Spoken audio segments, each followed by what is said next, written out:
दोस्तों नमस्कार, मैं नानू गढ़वाल आपका हमारे YouTube चैनल स्टार एकेडमी में आपका हार्दिक स्वागत करता हूं। आज मैं फिर आपके सामने हाजिर हूं।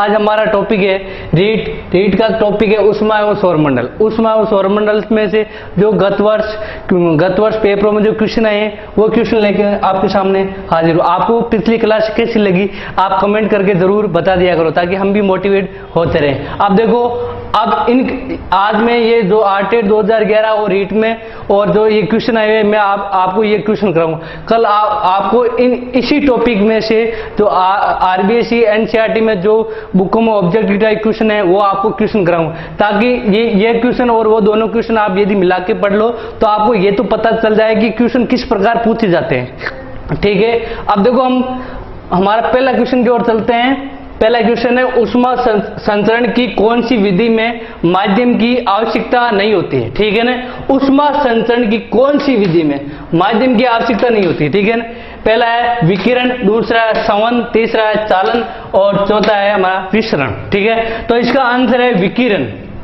देखो विकिरण ऊष्मा संचरण की तीन विधियां होती है। ठीक है, अब देखो एक तो होती है विकिरण, एक संवहन, एक होती है चालन। अब देखो चालन जो विधि होती है वो ठोसों में होती है। ठोसों में क्या होता है कि जैसे कोई लोहे की छड़ है, लोहे की छड़ को एक तरफ से एक सिरे को यदि गर्म कर देते तो अपने आप ही थोड़ी देर बाद में दूसरा सिरा भी गर्म होने लगता है। उसका कारण क्या है कि उसका कारण है चालन। चालन में क्या होता है कि उसमें जो कण होते हैं वो कण कंपन करते हैं। कंपन करने के साथ साथ वो ऊष्मा का संचरण करते हैं। ऊष्मा का संचरण करते हैं वो किसमें होता है? ठोसों में। ठोसों में किसके माध्यम से होता है? चालन में। अब दूसरा है संवहन। संवहन, अब देखो चालन में और संवहन में माध्यम की मतलब चालन और संवहन में माध्यम की आवश्यकता होती है और विकिरण में माध्यम की आवश्यकता नहीं होती है। ठीक है, अब देखो संवहन में क्या होता है? संवहन होते है द्रव में और गैसों में संवहन के माध्यम से मतलब ऊष्मा का संचरण होता है। जैसे कोई मतलब संवहन में क्या होता है कि जैसे हम पानी गर्म कर रहे हैं तो नीचे वाले जो कण गर्म हो जाते हैं वो ऊपर उठ जाते हैं और जो मतलब ठंडे होते हैं वो नीचे आ जाते हैं, वो माध्यम कहलाता है संवहन। अब विकिरण क्या होता है? विकिरण में ये होता है कि विकिरण में माध्यम की आवश्यकता नहीं होती। जैसे प्रकाश की किरणें वो निर्वात में भी गमन करती है और माध्यम में भी गमन करती है। ठीक है ना, विकिरण में कोई माध्यम की आवश्यकता नहीं होती है। अब देखो हमारा दूसरा क्वेश्चन है ये देखो ये क्वेश्चन है 2 बार पूछा गया। ये आरटेट 2011 में भी पूछा गया है और आरटेट 2015 में भी पूछा गया है। ये क्वेश्चन रिपीट हुआ है और इसी प्रकार वापस क्वेश्चन ये और पूछा जा सकता है ऊष्मा संचरण की कौन सी विधि में माध्यम की आवश्यकता होती है। माध्यम की आवश्यकता ऐसा भी क्वेश्चन पूछा जा सकता है क्योंकि ये क्वेश्चन 2 बार पूछा गया। आरटेट 2011 में भी पूछा गया और आरटेट 2015 में भी पूछा गया। हमारा अगला क्वेश्चन क्या है? 1 किलोग्राम पानी का 1 डिग्री सेल्सियस ताप बढ़ाने के लिए आवश्यक ऊष्मा होती है। अब देखो ये क्या बात कर रहा है? ये 1 किलोग्राम। ठीक है ना, ये याद रखना आप। ठीक है ना, पहला ऑप्शन है 1 कैलोरी, दूसरा है 10 कैलोरी, तीसरा है 1000 कैलोरी और चौथा है 100 कैलोरी। तो इसका आंसर क्या होगा? 1000 कैलोरी। अब बात इसने क्या की? 1 किलोग्राम पानी, 1 किलोग्राम की बात करेगा किसमें? 1000 कैलोरी। ठीक है ना, तो 1000 कैलोरी। अब इसका ये आंसर हो गया। अब जो अगला, निम्नलिखित में से किस ग्रह के प्राकृतिक उपग्रह नहीं है? ठीक है, देखो देखा जाए हमारे सौरमंडल में 8 ग्रह हैं। ठीक है ना, बुध, शुक्र, पृथ्वी, मंगल, बृहस्पति, शनि और अरुण और वरुण। पहले ये था उसको हटा दिया। ठीक है ना, अब देखो ये अभी थोड़े दिनों में क्या शनि है ना, शनि ग्रह में 20 उपग्रह मिले हैं। ठीक है ना, अब देखो इसमें पूछा गया है क्वेश्चन क्या पूछा गया है? निम्नलिखित में से किस ग्रह के प्राकृतिक उपग्रह नहीं है? ठीक है ना, मंगल के नहीं है, शुक्र के नहीं है, पृथ्वी के नहीं है, बृहस्पति के नहीं है। ठीक है ना, अब किस ग्रह के प्राकृतिक उपग्रह नहीं? इसका आंसर है शुक्र। ठीक है ना, बुध और शुक्र 2 ऐसे ग्रह हैं जिसके कोई प्राकृतिक उपग्रह नहीं है और बाकी इन सबके प्राकृतिक उपग्रह हैं। सबसे ज्यादा प्राकृतिक उपग्रह शनि के, अभी पहले बृहस्पति के थे लेकिन अभी शनि के 20 उपग्रह मिलने के कारण अभी शनि के सबसे ज्यादा उपग्रह प्राकृतिक उपग्रह हैं। ठीक है ना, सबसे बड़ा मतलब सबसे बड़ा है उसका नाम टाइटन उपग्रह है और टाइटन उपग्रह बुध उपग्रह के बराबर है। टाइटन उपग्रह उतना बड़ा है जितना बुध उपग्रह है। ठीक है ना, अगला क्वेश्चन क्या है? क्षुद्र ग्रह निम्न कक्षाओं के बीच पाए जाते हैं। ठीक है ना, अब देखो क्षुद्र ग्रह निम्न कक्षाओं के बीच पाए जाते हैं। शनि और बृहस्पति ग्रह के बीच में पाए जाते हैं या मंगल और बृहस्पति के बीच पाए जाते हैं पृथ्वी एवं मंगल के बीच पाए जाते हैं या बुध एवं शुक्र के बीच पाए जाते हैं। ये क्वेश्चन पूछा गया 8/8/2015 में, ठीक है ना। इसका आंसर है ये शूद्र ग्रह, ये मंगल और बृहस्पति के बीच ही पाए जाते हैं। 8/8/2015 में ये क्वेश्चन पूछा गया है। अब देखो हमारा अगला क्वेश्चन है पांचवा, निम्न के लिए सोनार तकनीक काम में ली जाती है। अब देखो सोनार तकनीक को है किस लिए काम में किया जाता है, ये क्वेश्चन है ध्वनि का है, ध्वनि में हमारा छूट गया था, ठीक है ना, तो यहाँ पर हमने लेके आए हैं, ठीक है ना। अब देखो निम्न के लिए सोनार तकनीक किसे कहते हैं। देखो सोनार तकनीक क्या होती है, जो समुद्रों में पहले ऑप्शन देख लेते हैं हम। जल में स्थित पिंडों की दूरी, दिशा एवं चाल नापने के लिए। दूसरा है वायु में स्थित पिंडों की दूरी मापने के लिए। तीसरा है वायु में स्थित पिंडों की चाल नापने के लिए। और चौथा है जल में स्थित पिंडों की दूरी, दिशा मापने के लिए, ठीक है ना। तो इसका आंसर है ये, जल में स्थित पिंडों की ये दूरी भी मापता है, दिशा भी मापता है और चाल भी मापता है। ये हमारा ये नहीं होगा क्योंकि इसमें देखो जल में स्थित पिंडों की दूरी और दिशा, इसमें चाल नहीं दिए गए, इसलिए हमारा ये ऑप्शन होगा ए।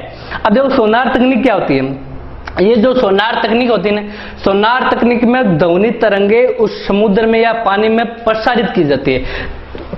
प्रसारित करने पर जो पराध्वनि तरंगे होती है, पराध्वनि तरंगों के माध्यम से ये पता लगाया जाता है कि उसमें कोई पिंड है, वो पिंड किस दिशा में है, उस पिंड की मतलब चाल कितनी है, और वो पिंड किस दिशा में है, उसकी चाल कितनी है, और उसकी दूरी वो वहां से कितनी दूरी पर है, ये मापने के लिए इसका सोनार तकनीक का उपयोग। सोनार हमारी नेवी है ना, सोनार तकनीक का उपयोग करके ये मतलब समुद्र में पता लगाती है, ठीक है ना।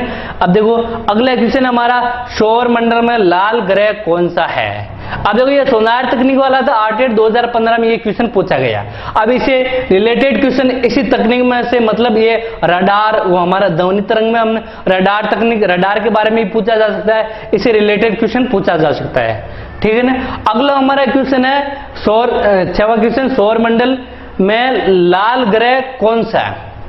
क्या कह रहा है, सौर मंडल में लाल ग्रह कौन सा है, ठीक है ना। पहला है बुध, दूसरा शुक्र और तीसरा मंगल और चौथा है पृथ्वी। ये आसान क्वेश्चन है, इसका आंसर है मंगल। मंगल को हम लाल ग्रह कहते हैं।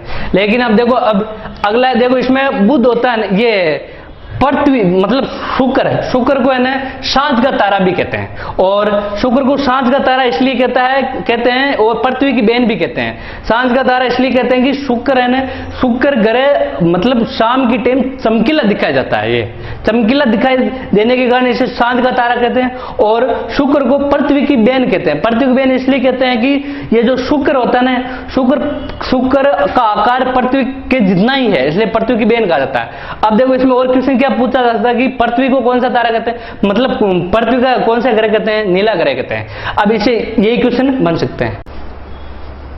नेक्स्ट क्वेश्चन, 1 कैलोरी में जूल होता है, ठीक है ना।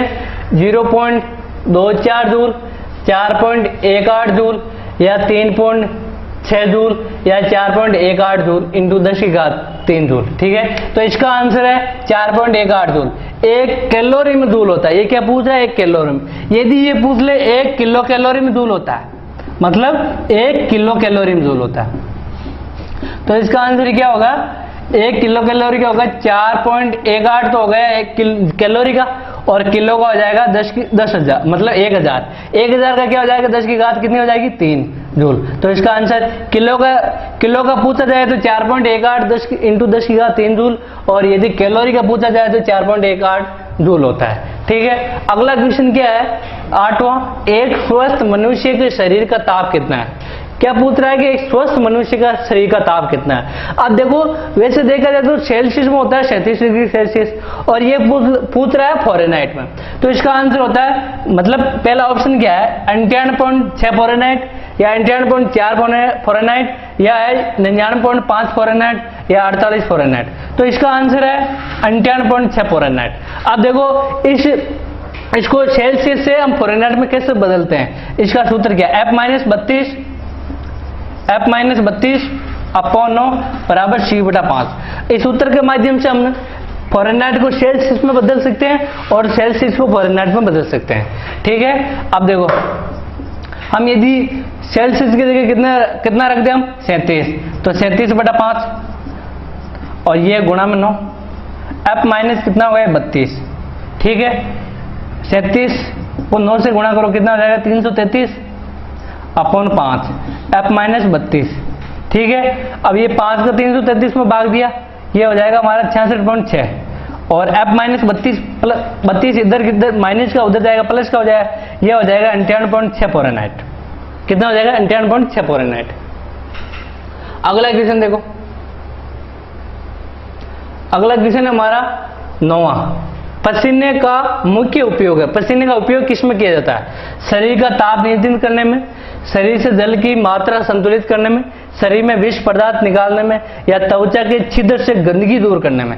देखो पसीने का मुख्य रूप से इसका उपयोग ये होता है कि शरीर में यदि जब देखो आप देखो गर्मियां होती है ना, तब ज्यादा पसीना आता है। उसका कारण ये है कि हमारे शरीर में ताप बढ़ जाएगा, ताप बढ़ जाएगा ना, तब ताप बढ़ने पर ताप को नियंत्रित करने के लिए पसीना अपना बाहर आता है। तो पसीने का मुख्य उपयोग है, ये मुख्य काम है ये शरीर का ताप नियंत्रित करने में, ठीक है ना।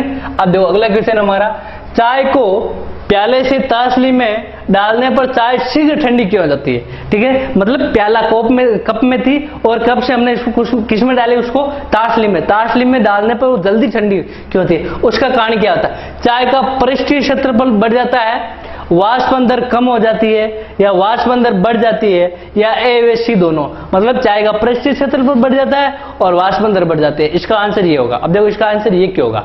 क्योंकि जब हम मतलब चाय को उसमें डालते हैं तसली में, तो तसली का क्षेत्रफल ज्यादा होता है, तो चाय का क्या बढ़ जाएगा? क्षेत्रफल। और वाष्पन की दर, क्षेत्रफल बढ़ेगा तो वाष्पन की दर अपना बढ़ जाएगी, और वाष्पन की दर बढ़ने पर चाय तसली डालने पर शीघ्र ठंडी हो जाती है। ये इसका कारण होता है, ठीक है। अगला हमारा क्वेश्चन क्या है? ऊष्मा का सर्वोत्तम चालक कौन सा है? सबसे ज्यादा चालक ऊष्मा का सर्वोत्तम चालक कौन सा है? देखो पहला क्या जल, दूसरे क्या पारा, तीसरा अल्कोहल, चौथा इत्र।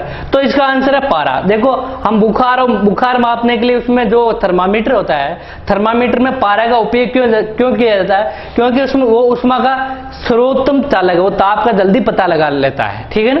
अगला हमारा क्वेश्चन क्या है? यदि किसी वस्तु का परम ताप को 2 गुना कर दिया जाए, क्या बोला है? ये परम ताप, ठीक है ना, ध्यान रखना, दिया जाए तो उसका उत्सर्जन की दर कितनी बढ़ जाएगी? उसके उत्सर्जन की दर कितनी बढ़ जाएगी, ठीक है। अब देखो इसको कैसे ज्ञात किए? ये सूत्र होता है, ठीक है। अब देखो ये क्या कह रहा है कि ये क्या है? ऐसे उत्सर्जन की दर, और ये क्या ताप है? ये क्या कर रहा है? यदि किसी वस्तु का परम ताप को 2 गुना कर दीजिए, ये परम ताप को कितना गुना कर रहा है? 2 गुना, ठीक है ना। अब देखो E2 बटा E1 मान लिया हमने, इधर क्या है? T4, ये T4 है, यह T2 बटा T1, ठीक है। अब ये क्या कर रहा है? यदि किसी वस्तु के परम ताप को 2 गुना, परम ताप को 2 गुना कर रहा है, तो पहले कितना था? 1 गुना, ठीक है, पहले 1 गुना था। अब इसने क्या कर दिया? 2 गुना कर दिया परम ताप को, और ये कितना हो गया? इसकी घात कितनी है? ये 4 है, ठीक है ना, ये 4। तो 2 की घात कितनी है? 4। तो कितना हो जाएगा? 2 गुणा 2 गुणा 2 गुणा 2, 2 दूना 4, 4 दूना 8 दूनी 16। तो कितना गुना बढ़ जाएगा? ये 16 गुना, ठीक है ना। अब जो आज हमारे क्वेश्चन पूरे हो गए। यदि आपको ये वीडियो अच्छा लगे तो लाइक करना, शेयर करना और सब्सक्राइब करना, और हमें कमेंट करके जरूर बता देना कि हमारा वीडियो आपको कैसा लगा, ताकि हम भी मोटिवेट होते रहें। और हमने आज है ना इसमें ऊष्मा और सौरमंडल में से जो क्वेश्चन अभी इससे पहले जो 6 क्वेश्चन थे वो पहले आए हुए थे, ठीक है ना। और ये बाकी क्वेश्चन जो है एनसीईआरटी एवं आरबीएससी की किताब में ऑब्जेक्टिव क्वेश्चन में लाया हूं, और कल और इसी टॉपिक में से और लेके आऊंगा, ठीक है, ताकि आपको मतलब ये पता चल जाए कि क्वेश्चन कैसे आते हैं, ठीक है। हमारा यही आपके लिए प्रयास है। और चलो दोस्तों, कल मिलते हैं।